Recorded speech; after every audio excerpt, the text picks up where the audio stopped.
What's going on, everybody? This is Future Automation, a place where imagination meets reality, and you're listening to Tejas. So, guys, this is one of the most exciting series that I have been hoping to do from a very long time because this is something that has helped me kickstart my IoT career and all the things that I am doing in IoT. That as something somehow started with this particular uh, piece of tech. So I have been using Arduino from a very long time, and I was, wanting to create an Arduino tutorial from a very long time. So here is it, guys. This is an Arduino step-by-step tutorial, a start of IoT for you and for me as well again. So with a cup of coffee, let's get started.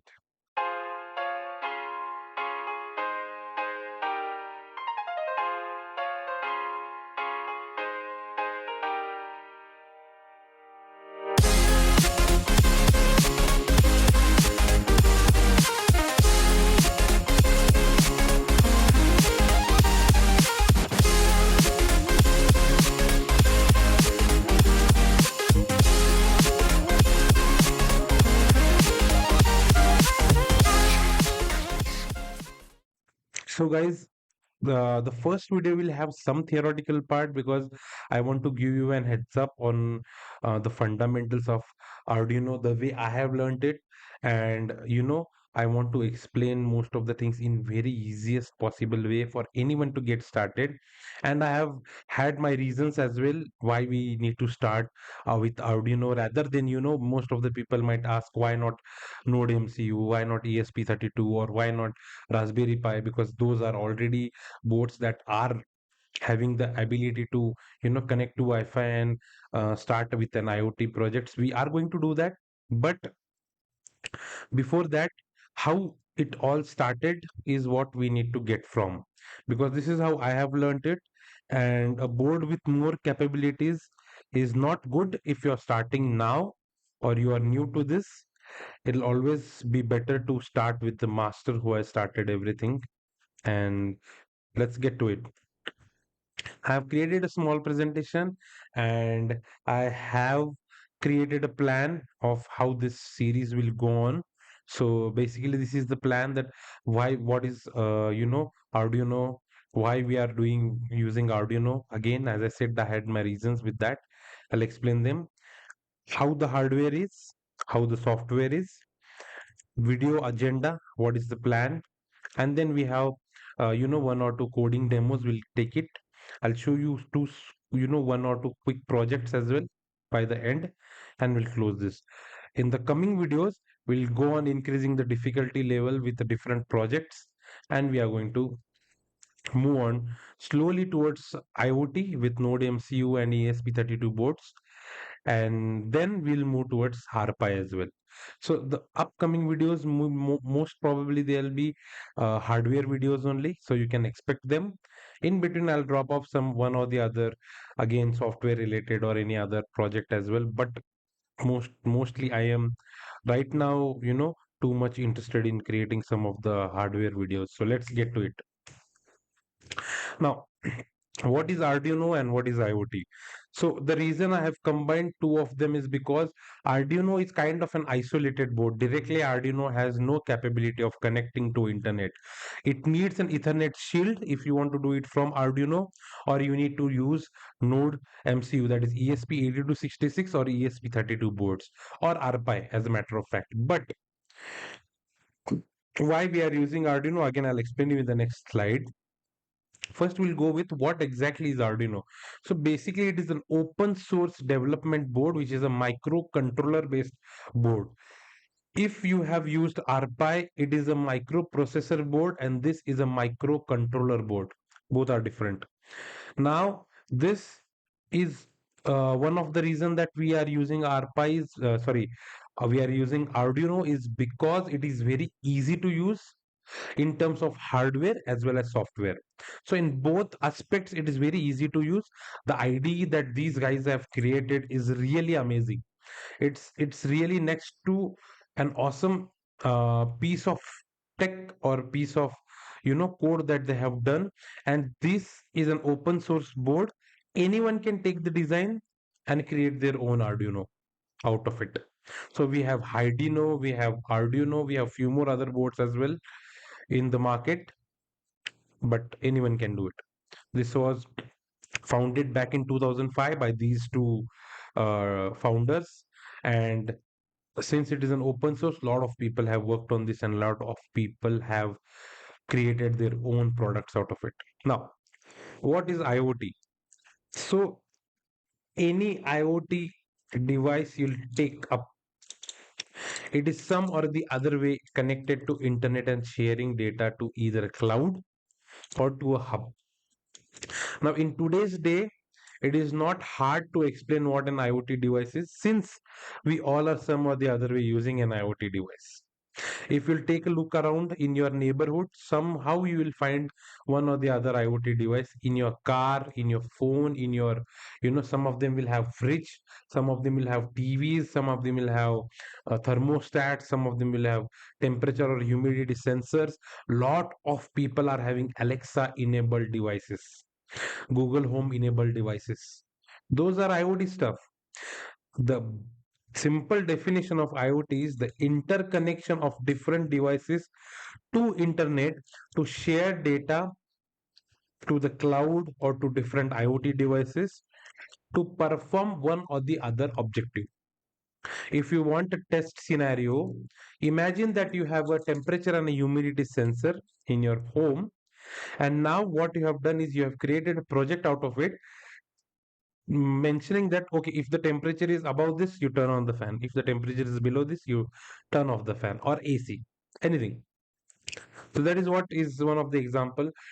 You have created a locking mechanism. If you're coming near to home, say for example you are telling your project that okay, if I'm in, in 30 meters near to the home, you just unlock the door and I'll come in directly. So that's what an IoT uh, project is, and this is what the simplest definition of IoT is. Now, as I said, the reasons. Now, why we are using Arduino?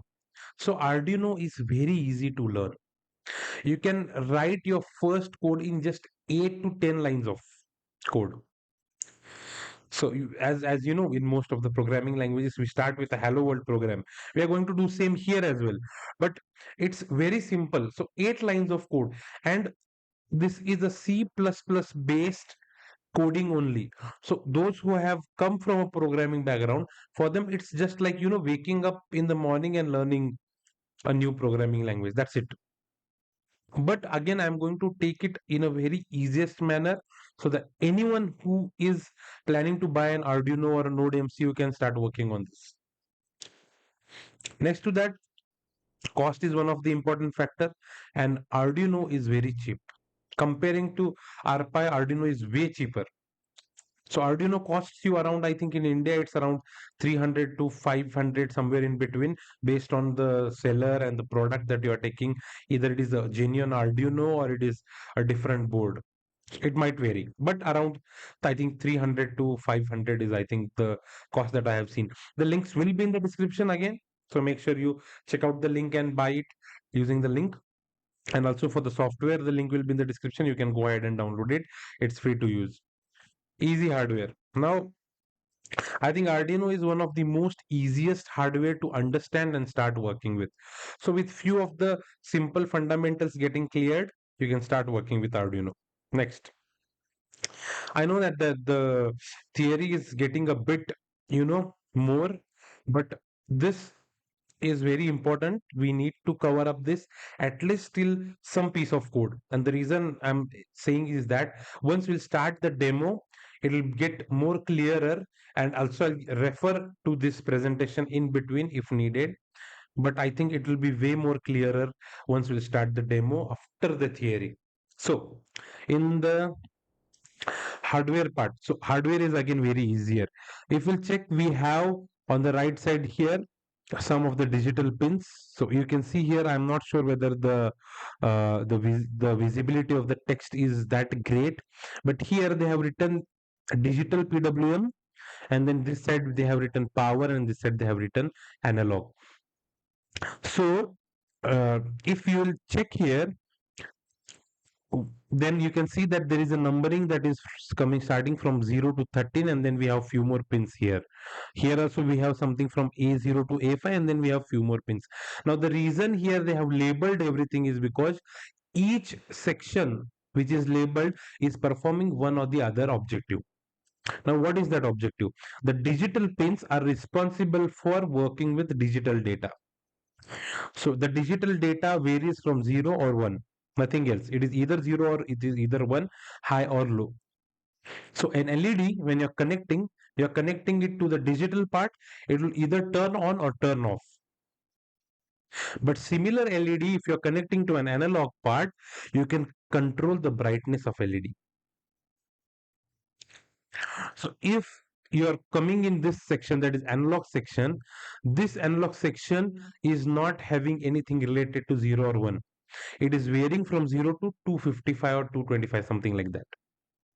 So here you are dealing with analog values. Now, a lot of sensors, they don't work with digital data. They do work with analog values, like soil moisture sensor, say for example. Then we have, gas sensors like carbon monoxide, carbon dioxides. These guys are having digital and analog both pins, but they work very well when you're using them with analog pins, because you can measure the intensity of that data. That is, if you're checking the carbon monoxide, you can check what is the intensity of that carbon monoxide. Either it is too high, too low, and based on that, you can perform different actions. So that's why we are using analog pins, and that is really great that Arduino is having six analog pins, while in Node MCO, I think we are having only one or two. If you'll go to Arduino Mega, that is another board again. I'll show you that in coming videos. I do have it. So that is having more number of pins. So that's why it is Arduino Mega. So you'll get more analog pins there as well. Next to that, there is a power section. So you might have guessed by the name only. Power section is basically dealing with all the power related stuff. We are having 5 volts, we are having 3.3 volts, we are having ground, we are having ground again, we are having V in, and then we are having ground one more here.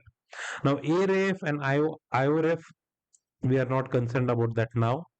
We'll take them once we have some need of that. And then we have few more pins here as well, but these are also not concerned right now. Now 3.3 volts, 5 volts. Now we have two different measuring power supplies in voltage perspective. The reason is some sensors are working on 3.3 volts while some do work on 5 volts. So the initial ESP8266 board, which was very small board, I think it was the size of a coin, which they released, that was working on 3.3 volts. So similarly, a lot of sensors do work on 3.3 volt as well. So that's why 3.3 volt. Then we have 5 volt here. So most of the sensors, they're working on 5 volt. So that's why we are having 5 volt.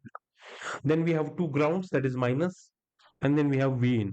So sometimes you don't want to connect a USB cable or a parallel connector, and we want to power this whole board with a battery module or something like that. So that's why that time we are using a V in pin. At the top, you can see we have one. So from the front side, I'll show you what exactly are these two connectors. But one is a USB connector and the another one is a barrel connector. So basically, barrel connectors are the connectors which are connected to your laptops. Nowadays, laptops are coming with Type C, but the big laptops, that is the workstations or the older laptops, they do come with still the round connector, which is the barrel connector. So that's what here it is. So if you do want to, you want to create an isolated project, in a 3D printed case, then you use a barrel connector connected to the battery. And this is a USB connector. This is the most important part. Without this, you cannot do anything. So if you want to burn a code, you need this USB connector, and this will also act as a serial connector. So if you want to communicate with the board, this is where you connect your USB device. If you want to burn a new code, this is where you connect. If you want to power the Raspberry Pi, again you can connect here as well. Enough with the hardware. Now software. So software I have already downloaded. You can go to the Arduino website, you can download the software. It's very easy to install. Since it is open source, it is free. There is no any amount. They do ask for a donation. So if you are willing to contribute to this cause, you can donate it. Now, Basically, software is very simple.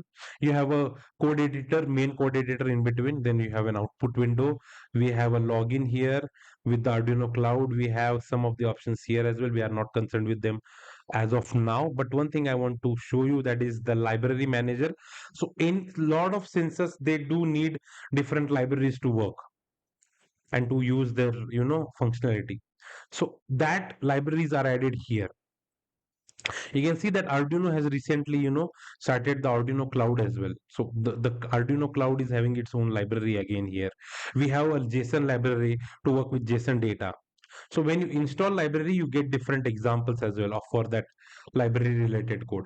Then we have sketch manager, we have board manager. So if you are using say Node MCU, you will have to install Node MCU boards here in order to use them with Arduino IDE. So again, that board manager comes into the picture.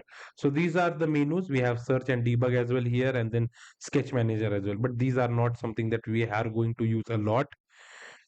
These two we are going to use in coming time, but not as of now, not at least in these one or two videos. Next, we have verify, we have upload, and then we have debug.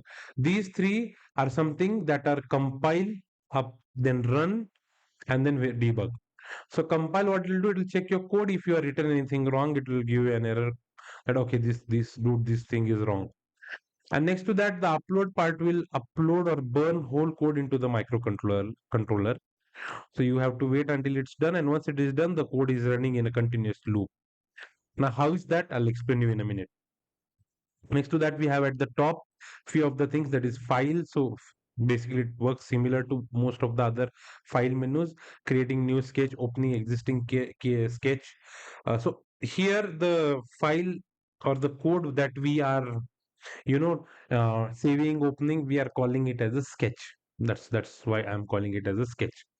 Then we have open recent examples and different things. So if we'll check the examples, we have few built-in examples and then few examples from the custom libraries. So I have installed a lot of libraries here while working with Arduino. We have one with YouTube API as well, so to get data from YouTube and show it on one of the 16 cross LCD that we are going to do, we use this basically API. We have basic APIs, we have digital, analog, and all that stuff. We are going to look into them in the future. Then we have edit, sketch. In sketch, we have verify, compile, upload, and all that stuff. So similar thing what we are doing here. Again, most of the things, they are not much of use as of now. Once you'll go, you'll start moving ahead. You'll start. So you can include library from here as well. If you'll go to manage library, then same thing here. You can add library. Tools is one of the again important stuff here. If you want to do a firmware updater, if you want to do SSL, updating SSL root certificates, we have formats, we have serial monitor, serial plotter. Again, what are these tools? I'll explain in a minute. Then we have board. What are the different boards that you add? So the board that you are connecting to this particular computer, that's the board that you need to select here. If you select a wrong board, it might mess up. Now, since I have already installed the ESP8266 boards, it is already showing up. But for you, it will be only this. So how to install this? I'm going to show you once we'll start the ESP, that is the Node MCU. Whenever you are connecting such development boards to the port to burn a code into the microcontroller, the IDE needs to know at which COM port exactly you have connected the board. So for that, we are using this port option, and then we have COM6, COM5, COM5, COM3, COM2, whatever it is. So whatever that one board that is connected, and now how to know where the board is connected in Windows at least. I'll show you because I have not used this stuff in Linux and Mac. So for the Mac and Linux users, if you need to know, you will have to go to the internet at least for that part. But I think most of the other things will be pretty similar. Only the naming of the port again is different. I think in Mac and Linux it is TTY something like that, but in Windows it is COM6, COM5, COM3 like that. Help, you have help again here, different about ID, find preferences as well. Serial plotter, now these two things will not open because we need to connect the board. But what these two things do is whenever you are establishing a serial communication with the board, it'll show you can use these two options. So what it does is serial plotter, if you are getting any data from the board, in the computer, you can plot it in form of graph. Say for example, if you are going getting the temperature data from DHT11 sensor, that you can plot here. So it will help you to visualize the data that you're getting. And serial monitor, what it will do is, it will help you to communicate with the board and show you the actual data in number format or text format, whatever is coming.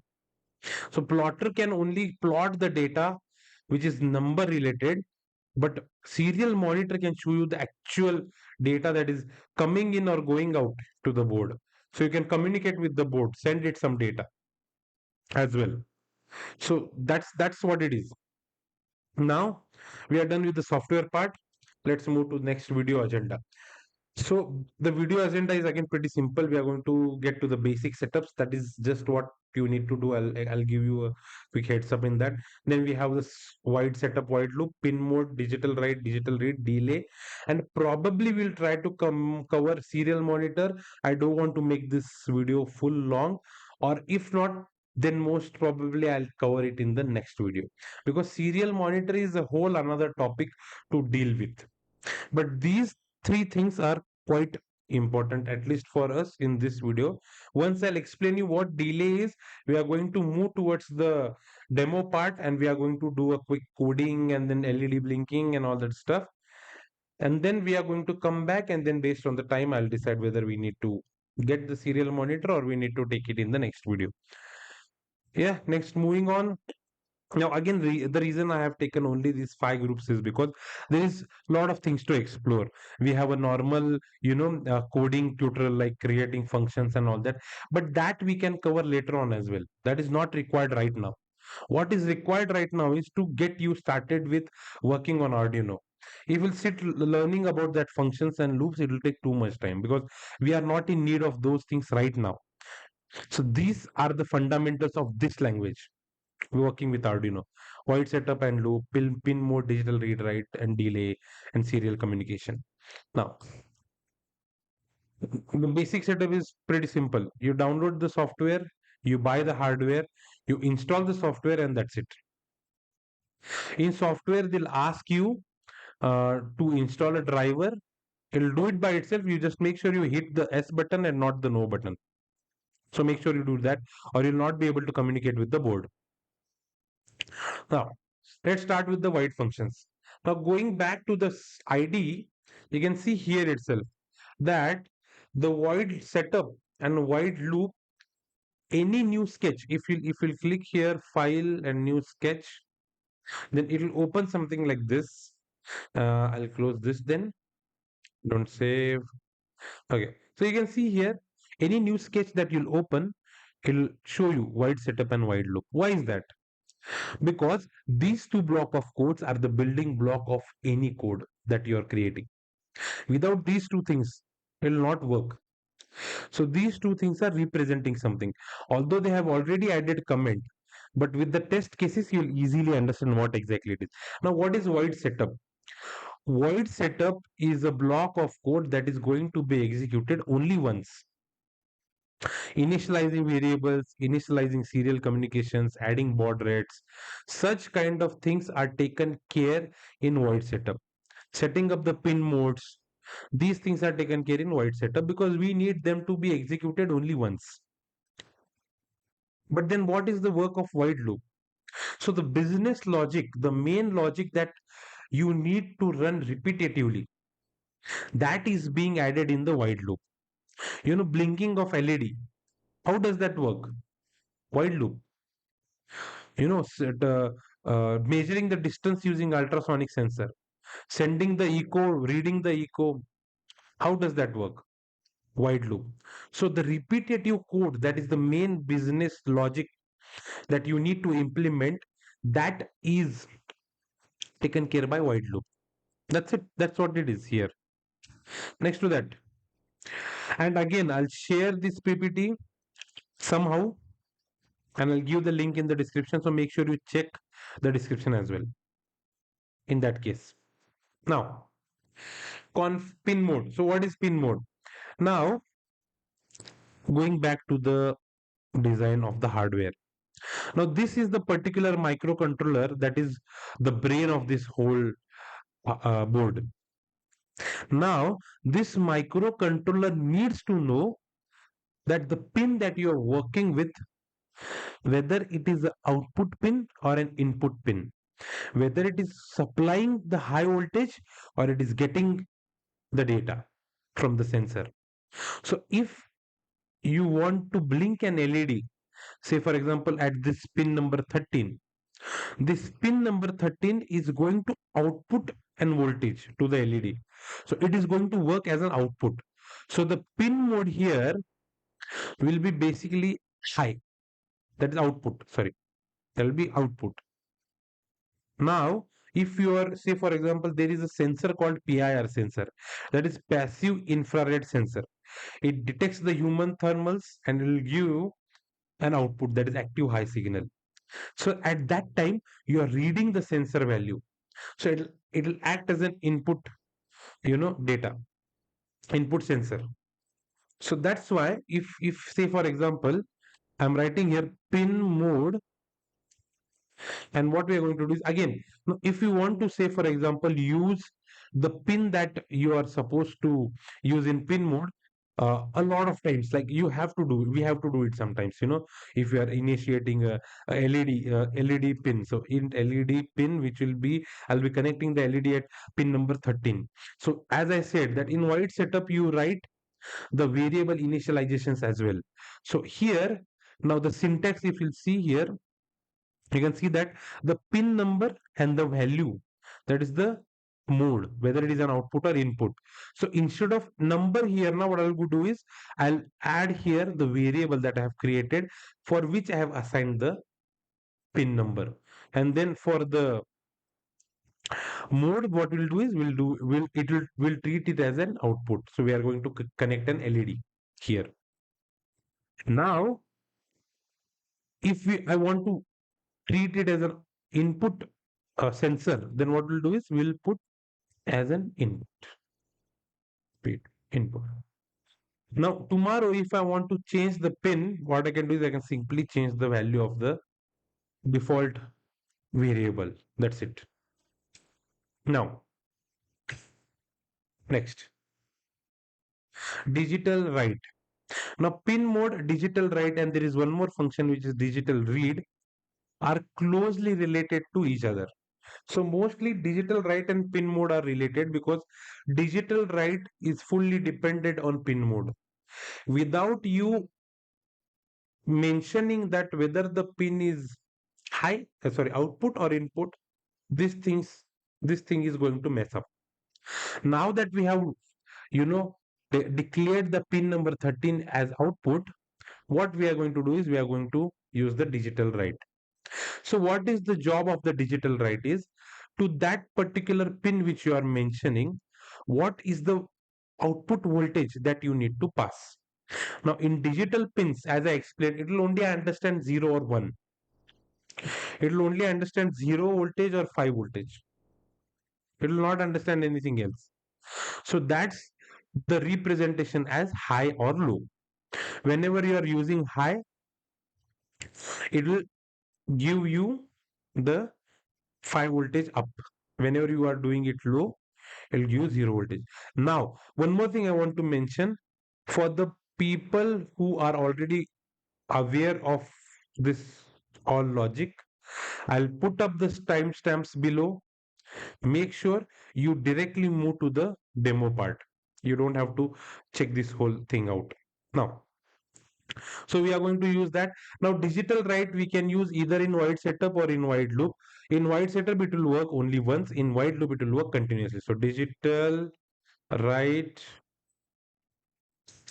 write, and then don't forget to add semicolons, because now here there is one more thing, one more problem here. Since that we have declared this in the void setup, we cannot use it in void loop. So what we need to do is we need to declare it outside.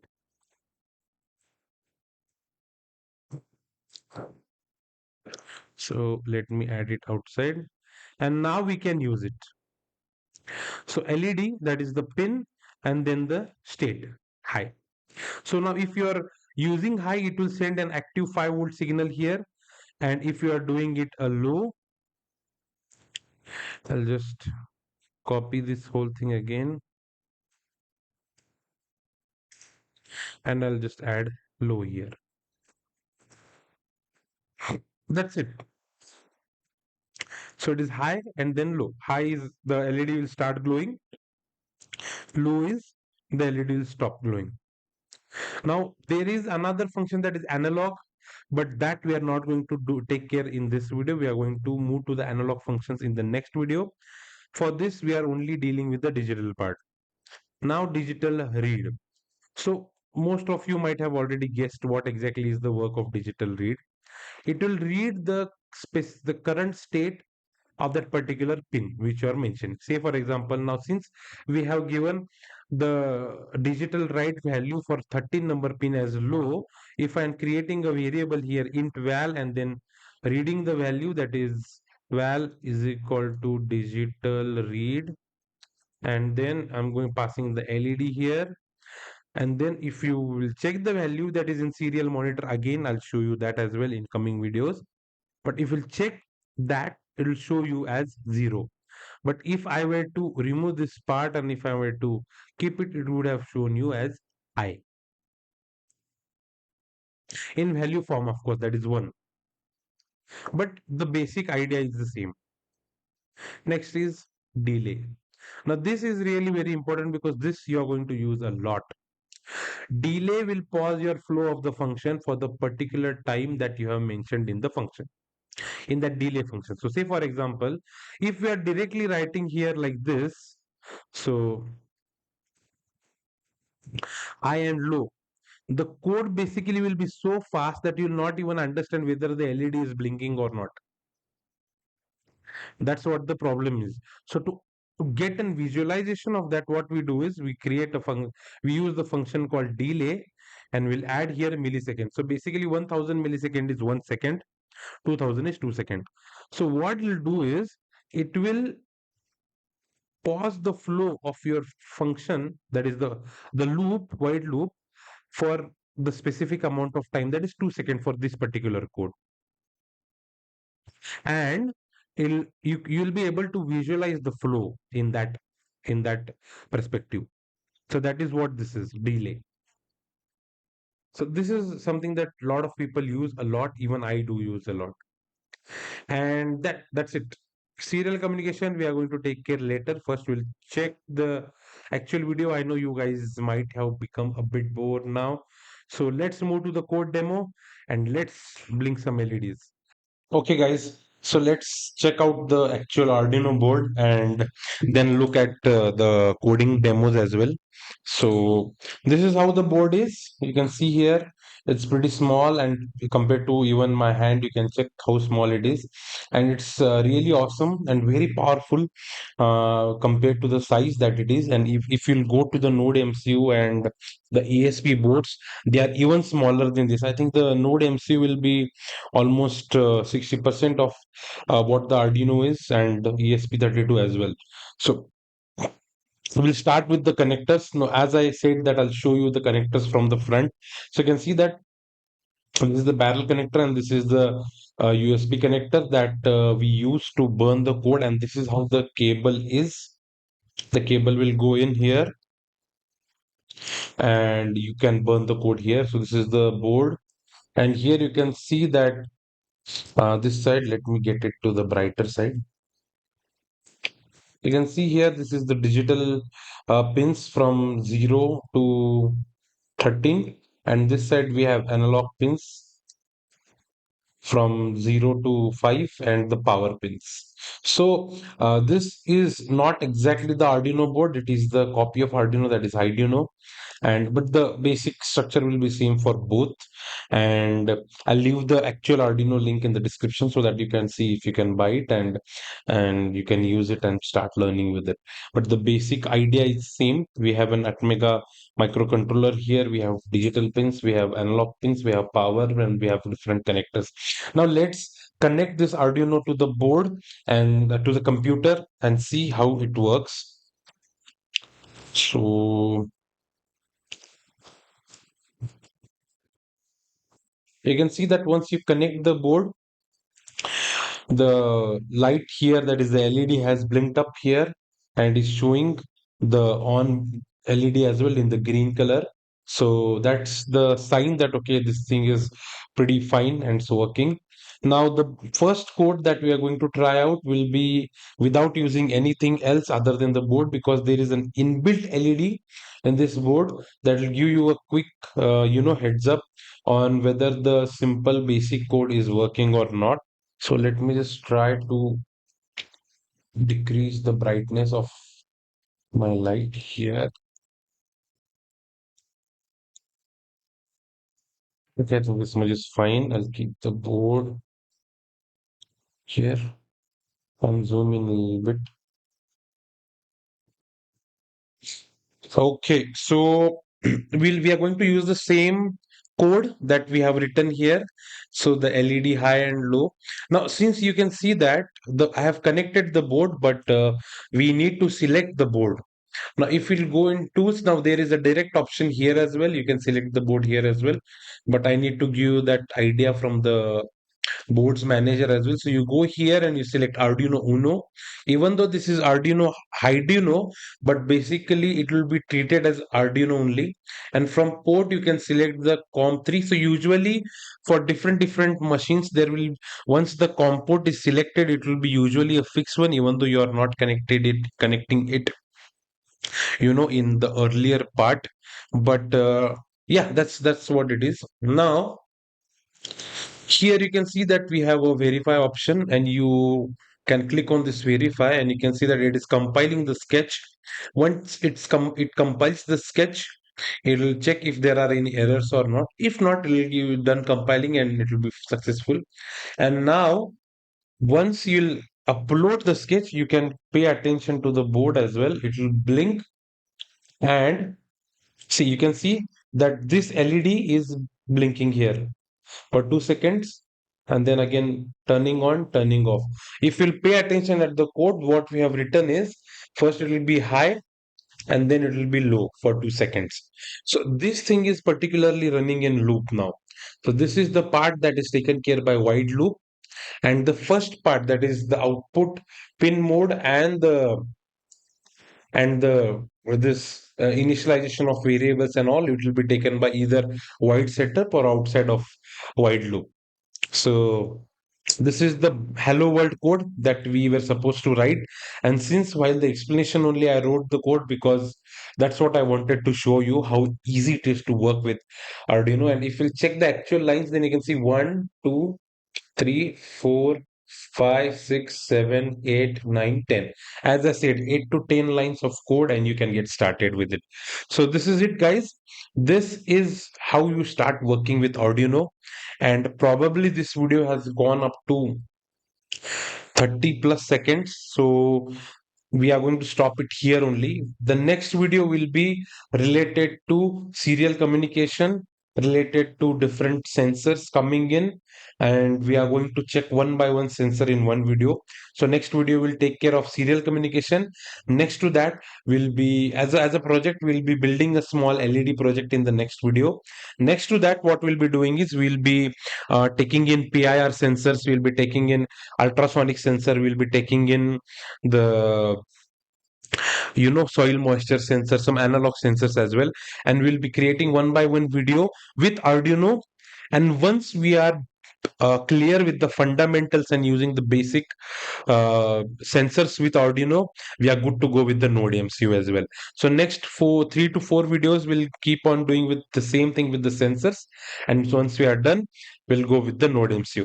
So that's it, guys. If you like the video, I know this was kind of a theoretical page video, but I wanted to give you a fundamental clarification on how to use Arduino, and I'll share the presentation as well, the code as well, the links of the software, the hardware and all. So make sure you check out the description. If you like the video, make sure you hit the like button. If you have any suggestions like what all sensors we can use in upcoming videos, make sure you add them in the comment section. If you are new to the channel, make sure you subscribe. We are about to hit the 1000 milestone, and I'm really excited for that as well. So thank you for all the support of all the subscribers who have already subscribed to my channel, and all the views. And keep innovating, guys. Take care. Thank you.